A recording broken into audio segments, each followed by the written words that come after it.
Good morning, I'm Adam Ziegler, Operations Section Chief with Rocky Mountain Complex Incident Management Team 2 with your morning fire update for July 15th.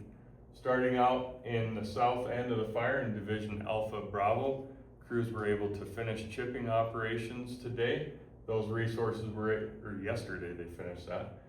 Today those resources moved further north to continue those operations. Alpha Bravo is in a patrol and mop-up stage, so they're still in the community patrolling and looking for any smoke that may pop up to take care of those issues.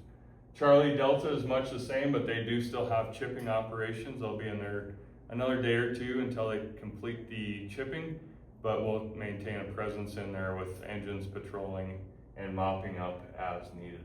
Moving up into Division Foxtrot, they're continuing to mop up the fire's edge, working around Nate Creek, and they're securing that, and then also working on a more direct option to get the line closer to where the fire edge is to reduce the fire print. Division Hotel is also working on a line to tie in with Division Foxtrot for that same purpose, reducing the amount of acres impacted in that area. Division Kilo, dry area of the fire, we have a lot of water tenders hauling water up there to fill our portable tanks that we use to supply the pumps and hose lays with. So they're getting that plumbing system all put in there. They're also working on a secondary line, connecting some old road systems using heavy equipment and mulchers to get a secondary line in case there was issues with the primary line. Moving up into Division Papa, they continue to work on their lines up there, the north end in this BLM area. A lot of heavy equipment working to tie in road systems and meadows and get a good solid line through there up by the ski area. And then moving south, they have the primary line in, but they're improving that. So it's a more viable option as we move forward. And that's going down towards Beaver Lake and Silverjack Reservoir. Division Romeo has several different missions going. They're currently working a line around the structures in case the fire was able to get across there to help exclude fire from getting into the structures. They're also prepping from Silverjack down to the pinnacles where we have the fire in here to be able to have that ready for firing operations when needed to secure this area. They also do have some spot fires high up on the hill. They've been inaccessible due to the terrain, but as those come down, they're developing a plan to work around that spot fire to get that crowd back up into the rocks up high.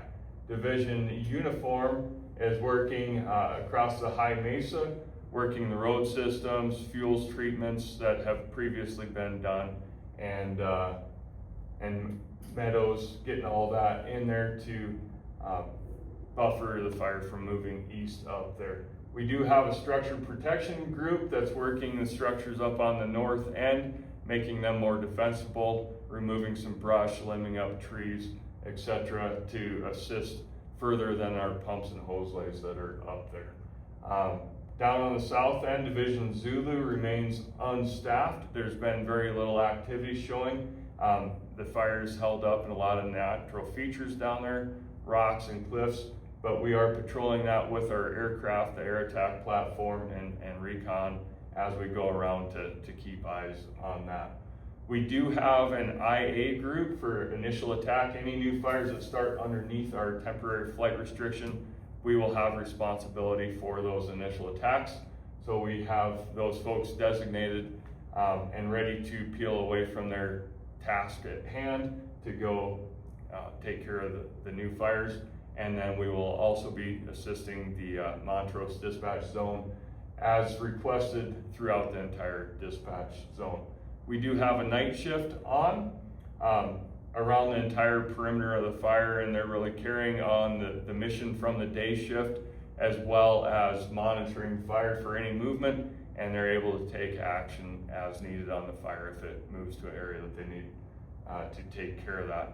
We do have aircraft on today. We do have 6 helicopters, 2 Type 1s, 2 Type 3s, 2 Type 2s.